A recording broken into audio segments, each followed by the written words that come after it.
They say mountains don't move, but when Karen called 911 on me, I made sure hers came crashing down literally. I wasn't just some guy blocking her path. I owned the very mountain she trespassed on.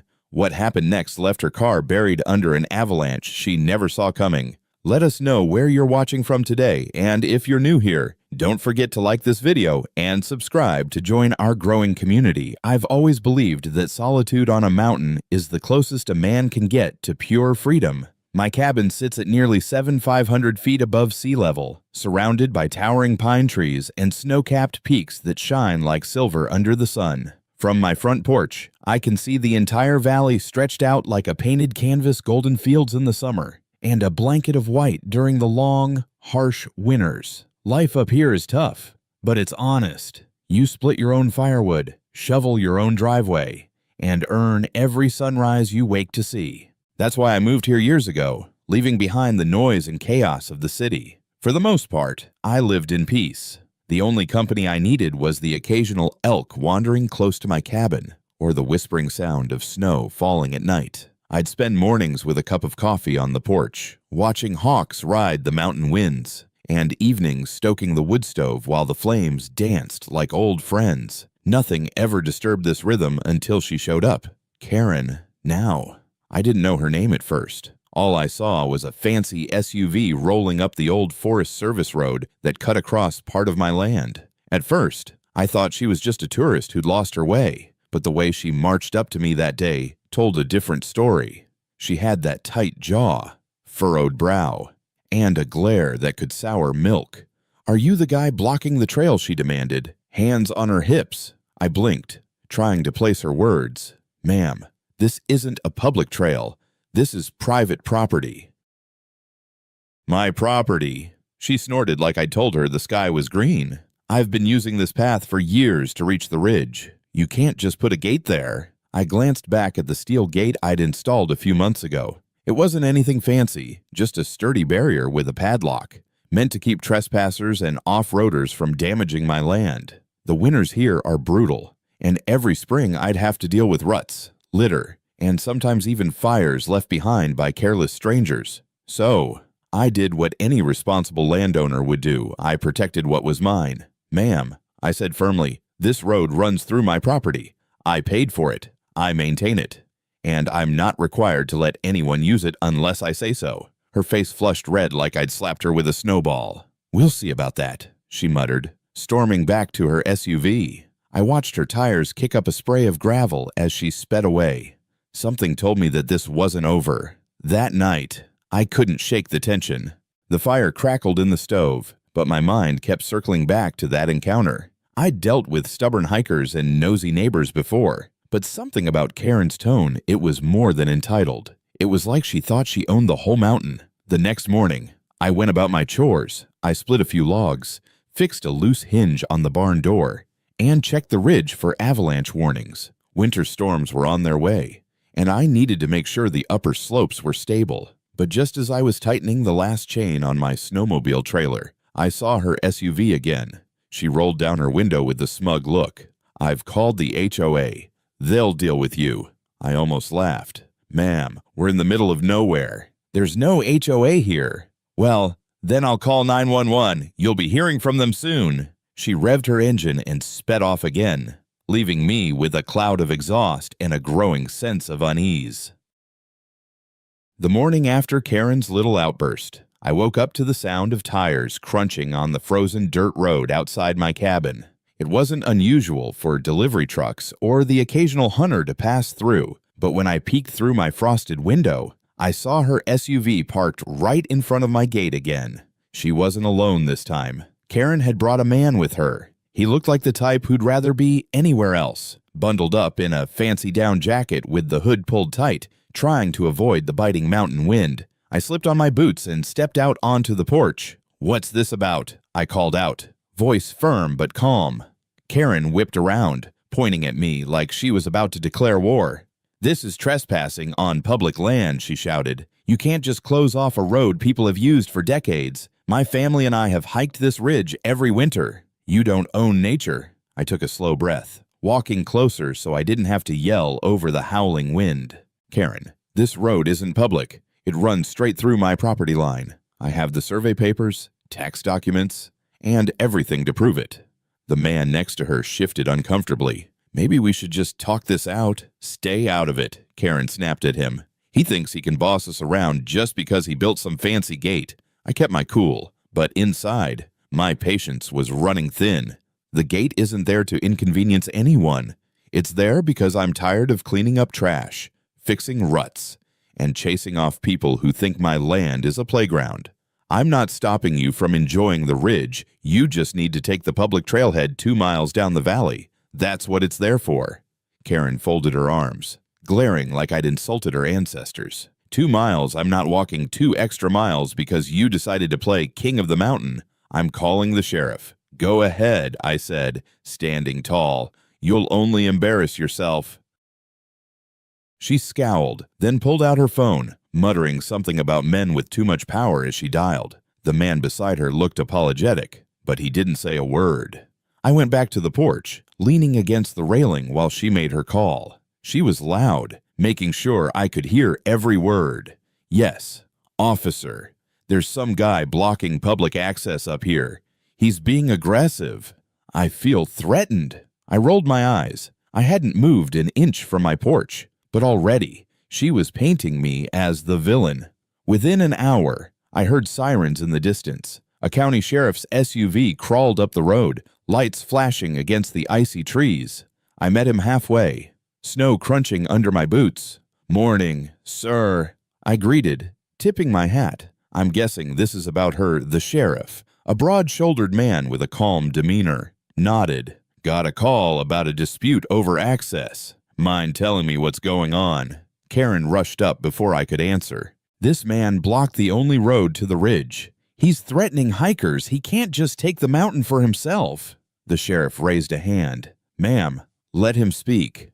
I handed over my property papers, neatly folded and laminated for situations just like this. "This road cuts through my land. I built the gate after years of damage and trespassing. There's a public trailhead nearby, but she doesn't want to use it. I have every right to protect my property." The sheriff looked through the documents, then back at Karen. "Ma'am, he's right. This road isn't public. He's not breaking any laws." Karen's face turned crimson. "You're taking his side. You don't understand. My family has been coming here for years. I understand," the sheriff said, his tone patient. "But that doesn't make it yours. You'll need to use the public access points." Karen huffed, stomping back to her SUV. "This isn't over. I know my rights." As the sheriff drove off, I watched her fume in her car. For a moment, I almost felt sorry for her, but then I saw her pull out her phone again, snapping pictures of my gate like she was gathering evidence for some grand lawsuit. I shook my head and went inside. That evening, I sat by the wood stove, thinking about how something as simple as a gate could stir up so much chaos. I didn't know it yet, but this was just the first battle. Karen wasn't going to stop, and neither was I. 2 days after the sheriff left, I thought maybe the storm had passed. I was wrong. Karen didn't just lick her wounds and move on. She doubled down. Early one frosty morning, while I was splitting firewood near the cabin, I saw her SUV creeping up the road again. She parked right in front of my gate, blocking the path with her headlights glaring like a pair of angry eyes. I leaned on my axe, waiting for the next round of drama. "Morning, Karen," I called out, trying to sound calm but firm. Her door slammed open. "Don't morning me," she barked. "You think you can run me off my mountain? Think again. I've already called 911 this time, and they'll make you take down that gate." I tilted my head, amused but irritated. "You really called 911 over a gate? That's not an emergency?" "Karen, it is when you're blocking public land," she snapped, hands gesturing wildly. "You're threatening me every time I drive up here. Threatening you. I'm standing here with an axe because I'm splitting wood. If that scares you, that's your problem, not mine." Her face turned red, but she pulled out her phone to prove her point. "You'll see when they get here. They'll haul you away, and I'll finally get my road back. I knew better. I dealt with boundary disputes before, and I had every legal document on my side." Still, Karen was relentless. Instead of waiting for her to escalate, I went inside, grabbed my folder with the land survey maps, deed records, and photographs I'd taken over the years. I laid them out on the porch table like a general preparing for battle. By the time the sheriff's SUV arrived, Karen was pacing in front of the gate like a caged animal. She ran over to him as he stepped out, her voice high-pitched and sharp. "There he is. He's blocking me again. You have to make him open this road. He's dangerous." The sheriff, the same one who came before, gave me a knowing look. "Sir, I'm guessing this is the same issue." "Yes, sir," I replied, holding up the paperwork. "She refuses to accept that this road is private property." He sighed, clearly tired of this dance. "Ma'am, I told you last time, this isn't a public access road. I don't know what you expect me to do here." Karen stomped her foot. "You have to do something. He's holding the entire mountain hostage." The sheriff raised an eyebrow. "Ma'am, that's not how private property works." While Karen fumed, I spread my documents on the hood of the sheriff's vehicle. "Here's the deed, the county tax records, and the surveyor's map showing that this road is well within my property line. I also maintain it myself. No one else has the right to use it unless I say so." The sheriff examined the papers, nodding. "Looks solid to me." He turned back to Karen. "Ma'am, I suggest you start using the public trailhead like everyone else. If you keep calling 911 over this, we're going to start considering it harassment." Karen's jaw dropped, like he'd just betrayed her. "You're taking his side again. It's not about sides, ma'am. It's the law." She muttered something under her breath, stormed back to her SUV, and sped off without another word. But I wasn't relieved. Something told me she wasn't finished. Her pride wouldn't let her quit so easily. That evening, I sat by the fire, going over my options. I wasn't a man who liked confrontation, but I also wasn't about to be bullied off my own land. I thought about building a taller fence or even setting up cameras, but something told me Karen's next move would be bigger. She had that look in her eye, the look of someone who thought the world owed her. Sure enough, just before dusk the next day, I found tire tracks in the fresh snow near my gate. Karen had been back, and this time, she'd left a nasty note stuck to the padlock. The paper was flapping in the cold wind, scrawled with angry handwriting. "This isn't over. You'll regret messing with me." I held the note in my hand for a long while, the firelight from the cabin windows casting long shadows on the snow. If she wanted a fight, she was going to get one, but not in the way she expected. I didn't take Karen's note lightly. Threats have no place up here in the mountains, especially when winter is tightening its grip and every small mistake could cost a life. That night, I barely slept. The wind howled around my cabin, rattling the shutters like some warning from the mountain itself. I knew I had to protect not just my property, but also my peace. The next morning, I brewed a strong pot of black coffee, grabbed my notebook, and started planning. My first step was to confirm every inch of my property line, just to remove any shadow of doubt. I'd spent years making this mountain home mine, and I wasn't about to let Karen or anyone twist the facts. I called up an old friend from town, Dale, who was a retired county surveyor. He'd known the land around here better than anyone. When I explained the situation, he chuckled. "Sounds like you've got yourself a classic mountain Karen. Don't worry, I'll bring the markers and measuring gear. We'll pin down every boundary so tight she won't have a leg to stand on." By noon, Dale's old pickup was crawling up my driveway, snow chains clanking on the tires. He stepped out, bundled in a heavy canvas jacket, with a grin under his white beard. "Let's settle this once and for all," he said, grabbing his gear. We spent the entire afternoon trekking the property lines, measuring distances, and checking the old survey pins that marked the corners. Some of the markers were buried under years of snow and debris, but Dale had an eagle eye for spotting them. With each measurement, my confidence grew. Not only was the road entirely on my land, but Karen had actually been driving over a section of forest I'd planted years ago for soil stability. "Look here," Dale said, pointing to a spot where the old path veered off. "She's been cutting across your property, no doubt. If she tries to claim this is public, she's barking up the wrong tree." When we finished, I decided to take things one step further. We installed a few new boundary signs, bright yellow metal plates that read "Private property, no trespassing along the road." They weren't meant to provoke anyone, but they were clear enough that no one could claim ignorance. Later that evening, I took a walk up to the ridge. The snow crunched under my boots, and the mountains glowed pink and gold under the setting sun. I stood there for a while, looking down at the valley and listening to the distant sound of a creek running beneath the ice. This land wasn't just dirt and trees, it was my sanctuary. But as I headed back, I noticed fresh tire tracks near my gate. Karen had been there again. This time, she hadn't just left a note. She'd scratched my padlock with something sharp, like she'd tried to break it. My jaw tightened. Enough was enough. I grabbed my trail camera from the shed, and mounted it on a nearby pine tree, angled perfectly to catch any vehicle that came close. It had motion sensors and night vision if Karen tried anything again. I'd have her antics recorded in full color. The next morning, I checked the camera, and sure enough, there she was. Her SUV headlights beamed right into the lens as she leaned out her window, shaking her fist at my gate. I even caught her yelling something, though the camera had no audio. She looked furious, like a person who couldn't stand losing control.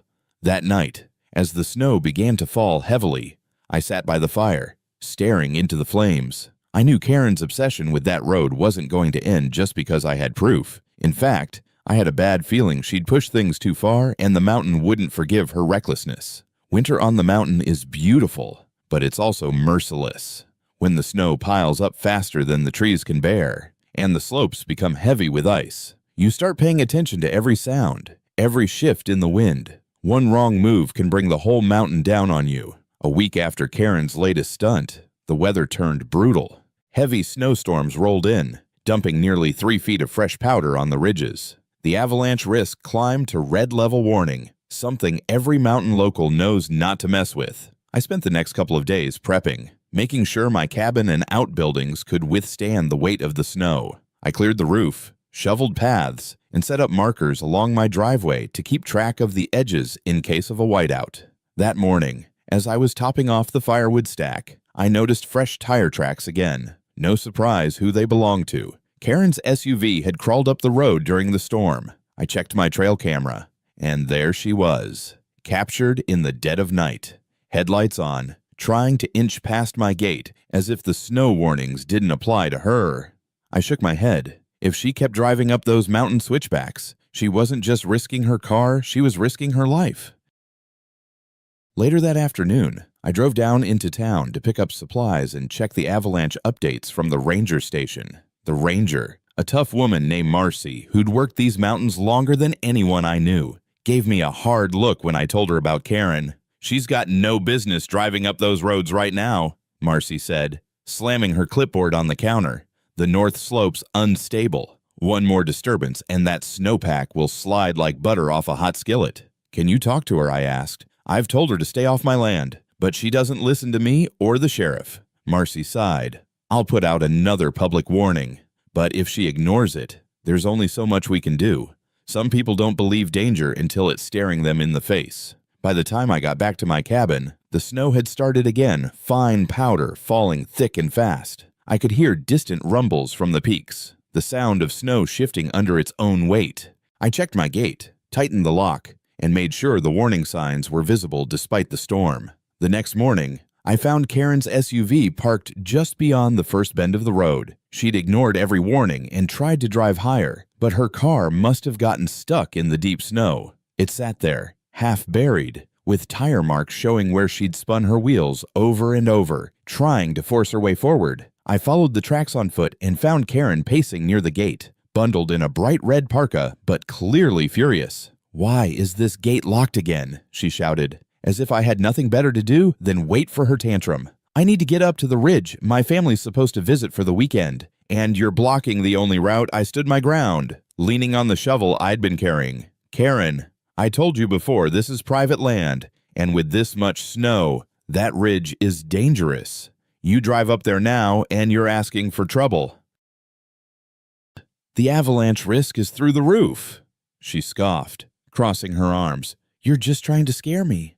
I've been coming up here for years, and nothing's ever happened." I stared at her for a moment, wondering how someone could be so stubborn. Nature doesn't care how many years you've been coming here. All it takes is one bad storm. If that snowpack breaks, you won't be able to outrun it. But she wasn't listening. She stomped back to her SUV, muttering something about calling her brother with a tow truck. That night, I sat by my window, watching the storm hammer the mountain. The wind howled, shaking the trees, and the snow kept falling, layer upon layer. I knew Karen was pushing her luck. The mountain doesn't forgive arrogance. The next morning, the world outside my cabin was pure white. The storm had finally cleared, but the silence it left behind was eerie. I stepped outside with my shovel, the cold air biting at my face, and looked toward the ridge. The slopes were loaded with snow, piled so thick and uneven that even a distant shout could trigger a slide. Then I saw the tracks, Karen's SUV tracks. They weren't just by my gate anymore. They were going up the steep mountain road that cuts across one of the most unstable slopes. I cursed under my breath. What was she thinking the night before? The ranger's warnings had gone out over the radio, and I'd even left a note on my gate that read, "Extreme avalanche danger, do not proceed." But sure enough, Karen had plowed through the side ditch with her SUV and forced her way around. I grabbed my snowmobile, strapped on my gear, and started up the road. I wasn't doing this for her. I was doing it because I didn't want to see anyone buried alive on my mountain. The climb was slow, the snow so soft that my machine almost sank in places. When I rounded the final curve before the ridge, I spotted her SUV, stuck halfway up the slope. The tires were spinning uselessly, kicking snow everywhere. Karen was outside the vehicle, waving her arms as if that would fix her situation. "What in God's name are you doing?" I shouted over the hum of my snowmobile. She turned, her face red with both cold and anger. "You locked me out again. I had no choice but to go around. My family is supposed to meet me at the Ridge Lodge." "Are you insane?" I barked, pulling my machine to a stop. "You're standing on a loaded slope. One wrong move and all of this," I pointed at the heavy snowpack above us, "comes down on both of us." She crossed her arms. "You're just trying to scare me into leaving." "I'm not stupid." Before I could respond, the sound hit us. A deep, muffled crack echoed across the mountainside. My stomach dropped. I knew that sound all too well. Snow shifting, preparing to slide. "Karen, get in the snowmobile now," I yelled. She froze, looking around in confusion. Then came the low, rolling thunder of the snow starting to give way. I didn't wait for her to argue. I grabbed her by the arm, practically dragging her toward my snowmobile as the first wave of snow started to break free from the slope above. The avalanche roared to life like a freight train, a massive wall of white tearing down the mountain. We barely managed to jump onto the snowmobile before I slammed the throttle and gunned it downhill. The machine jerked, fighting the soft snow, but adrenaline gave me focus. Behind us, the SUV disappeared under the rushing snow like it had never existed. Karen was screaming, clutching my shoulders as we tore down the mountain. The sound of the avalanche was deafening, a mix of cracking ice and roaring snow, and I felt the ground tremble beneath us. I aimed for the side gully, where the trees would give us some cover if the slide caught up. We skidded to a stop in a clearing just as the avalanche rushed past, a tidal wave of snow and ice filling the road where we had been seconds ago. Karen's face was pale as she watched her SUV vanish under 20 feet of snow. "Oh my God," she whispered, trembling. I caught my breath, glaring at her.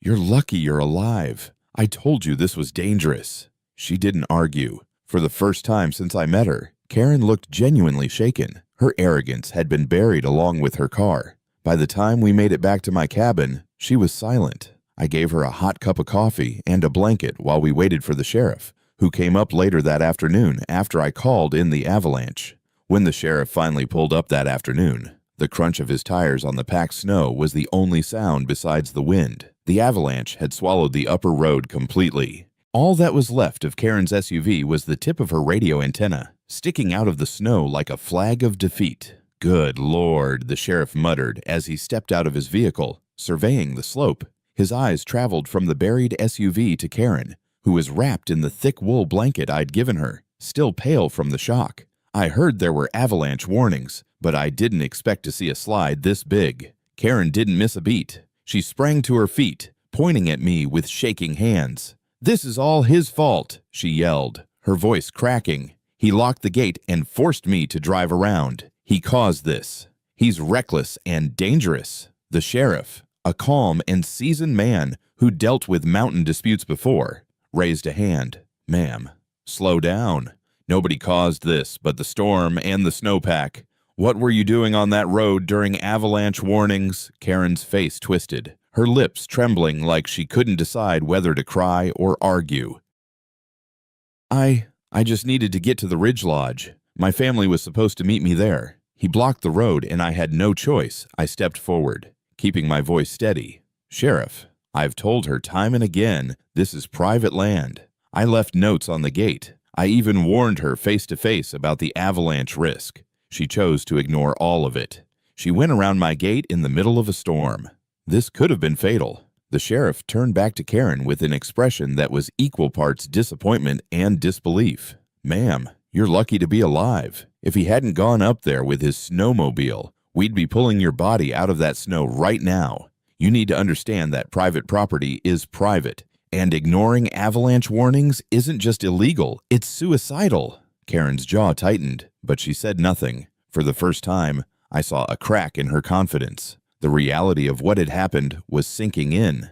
The sheriff motioned for us to head back to my cabin, where he started filling out his incident report. He photographed everything my gate, the warning signs, and the avalanche site while jotting notes into his book. "This will cover you if she tries to claim damages," he told me. "Your paperwork and the trail camera footage prove that you warned her." I glanced over at Karen, who was sitting quietly near the fire, staring at the floor. Her red parka was still dusted with snow, her hair sticking out in messy strands. She looked nothing like the confident woman who had stormed up to my gate just days ago. "Karen," I said, my tone calmer now, "you could have died today. This mountain doesn't care about how long you've been coming here or what you think is yours.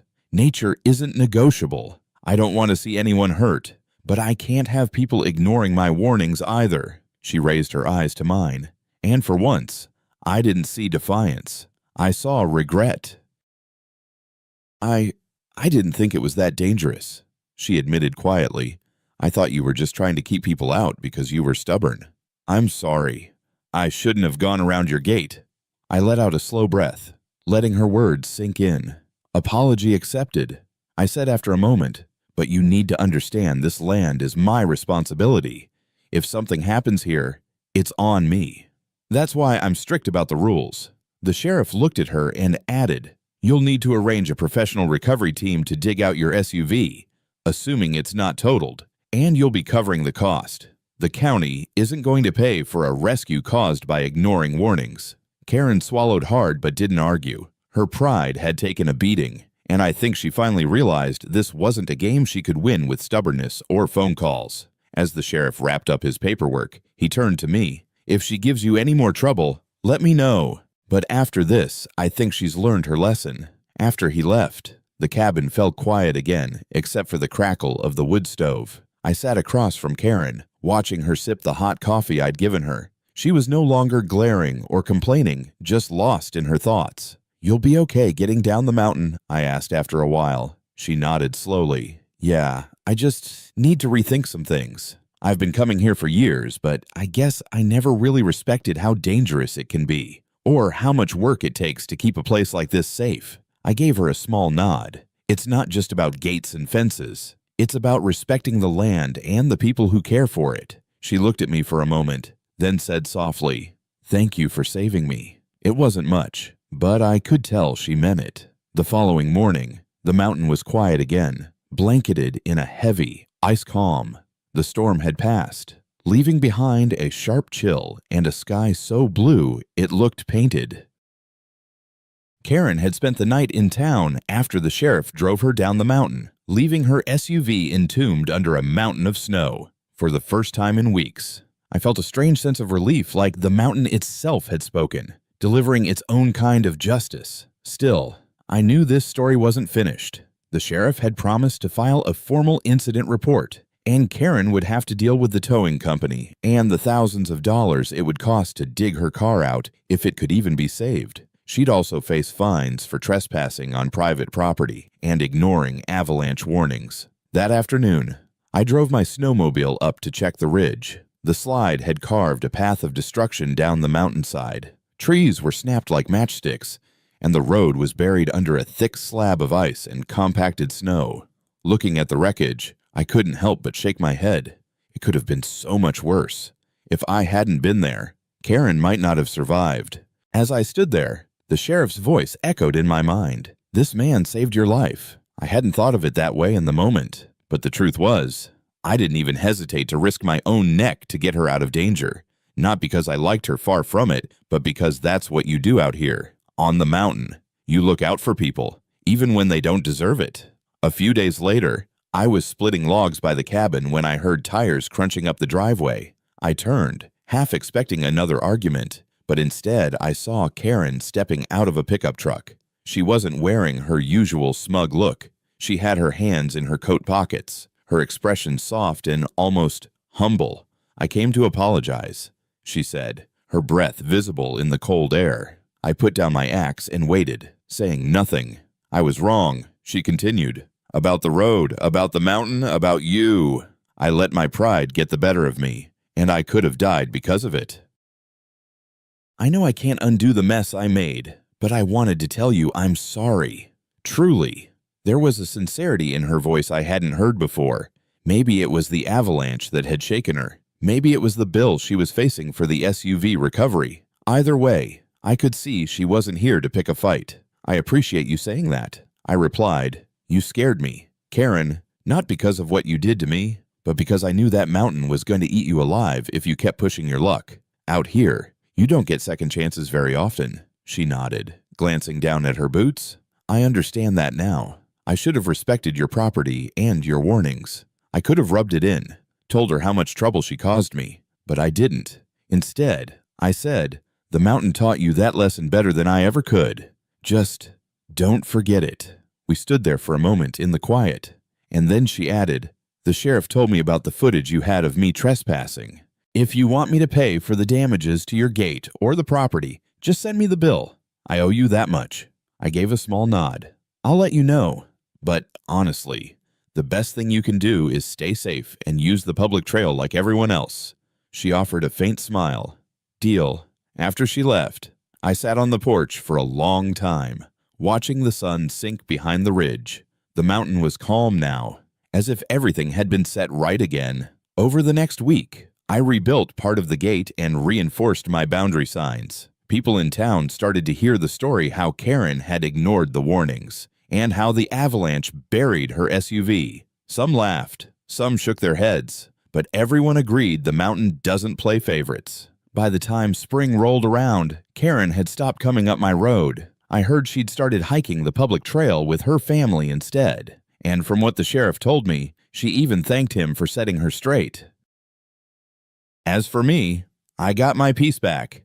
Sitting on that porch one evening, with the snow melting into trickling streams and the sky glowing orange, I realized something. Justice isn't always about the law or a sheriff's badge. Sometimes, justice is simply letting nature do what it does best, remind us how small we really are. When I look back on everything that happened with Karen, I don't just see conflict. I see a lesson carved into the snow-covered mountainside. This place, my home, has a way of humbling anyone who thinks they can bend it to their will. It reminded both of us that no amount of stubbornness or entitlement can outmatch nature's raw power. Karen learned that the hard way, and in a strange way. I think I learned something too. I was reminded that standing your ground isn't about picking fights or proving who's right. It's about protecting what you love, with quiet strength and unshakable resolve. That ridge, those pines, the fresh mountain air at dawn, those things aren't just mine because of a piece of paper. They're mine because I respect them, because I care for them. And after everything that happened, I think Karen finally understands that too. So, if you take one thing away from my story, let it be this: respect the land, respect the people who tend to it, and never underestimate the force of justice, whether it comes from a man or from the mountain itself. If you enjoyed this story or have faced something similar, I'd love to hear your thoughts. Share your experience in the comments below. Don't forget to hit that like button and subscribe to join our growing community of folks who believe in resilience, fairness, and standing up for what's right.